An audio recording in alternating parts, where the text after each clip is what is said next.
یہ موضوع ایسا ہے کہ تقریباً ہر مسلمان ایک تشنگی کا شکار ضرور رہتا ہے اس موضوع کو حل کرنے میں۔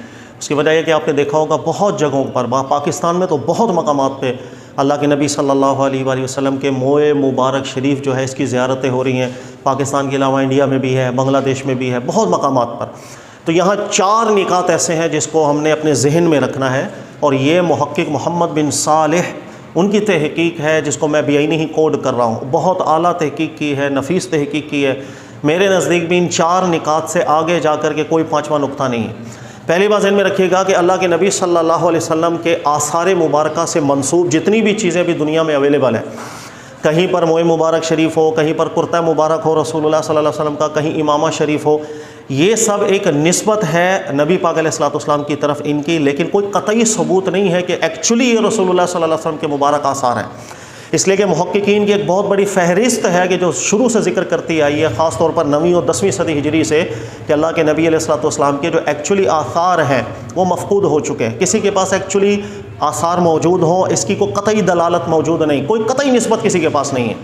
تو پہلا اسٹیپ تو ہمیشہ ذہن میں رکھیے گا، کہیں پر بھی کوئی آثار آپ کو ملتے ہیں تو وہ ایک مشہور نسبت ہے، قطعی طور پر 100% ہم یقین نہیں کر سکتے کہ وہ اللہ کے نبی صلی اللہ علیہ وسلم کے ہی مبارک آثار ہیں۔ دوسرا نقطہ اس میں ذہن میں رکھیے گا کہ جب یہ قطعی نسبت اللہ کے نبی علیہ الصلوۃ والسلام سے ان آثار کو حاصل نہیں ہے، تو کیا اب ہم کسی کے پاس اگر یہ آثار موجود ہو رسول اللہ صلی اللہ علیہ وسلم سے منسوب، کیا اس سے برکت حاصل کرنا یا استشفاء کے لیے ان آثار کا استعمال کرنا جائز ہوگا یا نہیں؟ اس کے لیے ایک مقدمہ سمجھ لیں۔ مقدمہ یہ ہے کہ اللہ کے نبی صلی اللہ علیہ وسلم کی مبارک اعلیٰ اولا ذات شریف ایسی تھی کہ صحابہ کرام علیہم رضوان نے نبی پاک علیہ الصلوۃ والسلام سے خوب برکتیں حاصل کی، دینی دنیاوی ہر لحاظ سے، یہاں تک کہ اللہ رب العزت کے اذن سے صحابہ کرام علیہم رضوان نے رسول اللہ صلی اللہ علیہ وآلہ وسلم کے آثار سے بھی برکتیں لی ہیں، استشفاء بھی کیا ہے۔ وضوء مبارک کا پانی مل جائے برکت لیا کرتے تھے، اللہ کے نبی علیہ السلام کے بال مبارک مل جاتے اس سے برکت لیتے، اپنے کفن میں رکھنے کی وصیتیں بھی کر دیا کرتے تھے۔ اور رسول اللہ صلی اللہ علیہ وآلہ وسلم کے بعد کیا کسی غیر نبی کے آثار سے برکت لے سکتے ہیں؟ یا یہ چیز اللہ کے نبی علیہ الصلوۃ والسلام کے ساتھ بالکل خاص تھی؟ اس میں 2 موقف نظر آتے ہیں آپ کو۔ ایک موقف یہ نظر آتا ہے کہ اللہ کے نبی علیہ الصلوۃ والسلام کے مبارک آثار سے برکت لینا جائز ہے، کسی بھی نیک بندے کی آثار سے برکت ہم لے سکتے ہیں، لیکن یہ موقف دلیل میں نہایت کمزور ہے۔ اس کے مقابلے میں فقہ حنبلی کے علماء کرام شروع سے ذکر کرتے آئے ہیں۔ اب شیخ ابن تیمیہ صاحب رحمۃ اللہ علیہ کا رسائل مطالعہ کرے، بالکل نفیس انہوں نے بحث کی ہے۔ رسول اللہ صلی اللہ علیہ وسلم کے بعد صحابہ کرام کا عملی اتفاق ہو چکا تھا اس بات پر کہ اللہ کے نبی علیہ السلام کے بعد صحابہ نے کبھی کسی کے آثار سے برکتیں نہیں لی۔ ابو بکر صدیق کے کپڑوں سے، آپ کے مبارک بال سے، عمر فاروق کے آثار سے، حضرت علی کسی نے کبھی تبرک اور استشفاء نہیں کیا۔ لہذا جس چیز پر صحابہ کرام کا عمل ایک محکم ہے، جو ہمیں اشارہ دے رہا ہے کہ یہ چیز اللہ کے نبی علیہ السلام کے ساتھ خاص تھی، خاص رہنے دیتے ہیں۔ اللہ کے نبی علیہ الصلوۃ والسلام کے بعد حسین بن منصور حلاج سب سے پہلا شخص تھا جن کے مریدین نے حسین بن منصور حلاج ان کے آثار سے برکتیں لینا شروع کر دی تھی۔ اس سے پہلے بالکل اس عمل کو امت ترک کر بیٹھی ہے۔ یہی قول سب سے زیادہ مضبوط ہے کہ رسول اللہ صلی اللہ علیہ وسلم کے ساتھ یہ خاصہ تھا۔ میرے نبی کی اللہ نے یہ شان ضرور رکھی تھی کہ آپ کے آثار سے برکتیں لی جائے، استشفاء کیا جائے، کسی اور کے ساتھ نہیں۔ لہٰذا اب مسئلہ ہو گیا۔ مسئلہ یہ ہے کہ اگر کوئی آثار رسول اللہ صلی اللہ علیہ وسلم کے کہیں موجود ہیں، چونکہ انہیں قطعی نسبت حاصل نہیں ہے، کوئی ثبوت قطعی ایسا نہیں کہ ہم بول سکیں کہ واقعی اللہ کے نبی علیہ الصلوۃ والسلام کے مبارک آثار ہیں، ٹھیک ہے؟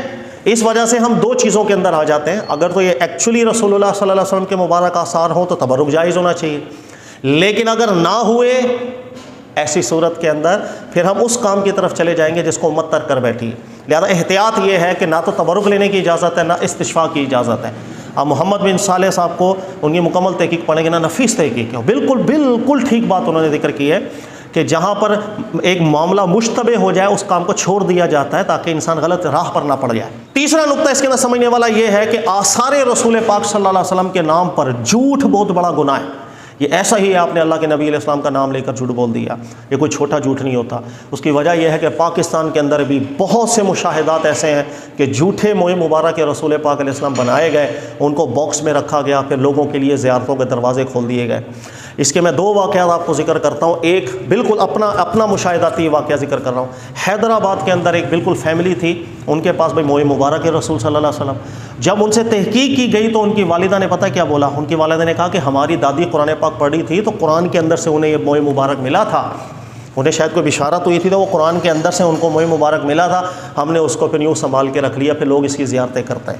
یہ بالکل سچی بات میں آپ سے ذکر کر رہا ہوں۔ جہاں پر جھوٹ پکڑا جائے گا تو کیا بندہ کرے، صرف ان کو سمجھا سکتا ہے، اس سے نہ تو تبرک کی اجازت ہے، نہ استشفاء کی اجازت ہے، نہ اسے رسول اللہ صلی اللہ علیہ وسلم کی طرف نسبت دے سکتے ہیں۔ اتنی جھوٹ کی ملاوٹ ہو چکی ہے ان آثار کے اندر، خاص طور پر بر صغیر کے معاملے میں، کہ یہاں کچھ سمجھ نہیں آتا انسان کیا کرے۔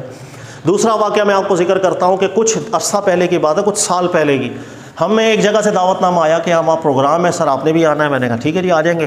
تو پھر ہمیں بتایا گیا کہ سر وہاں پر آثار صحابہ کرام کے، اللہ کے نبی علیہ الصلوۃ والسلام کے، ان کی زیارتیں کروائی جائیں گی۔ حیرانی والی بات بتاؤں، ان آثار کے اندر سیدہ فاطمہ زہرا رضی اللہ تعالیٰ عنہ کے مبارک بال بھی انہوں نے زیارتیں کروائیں۔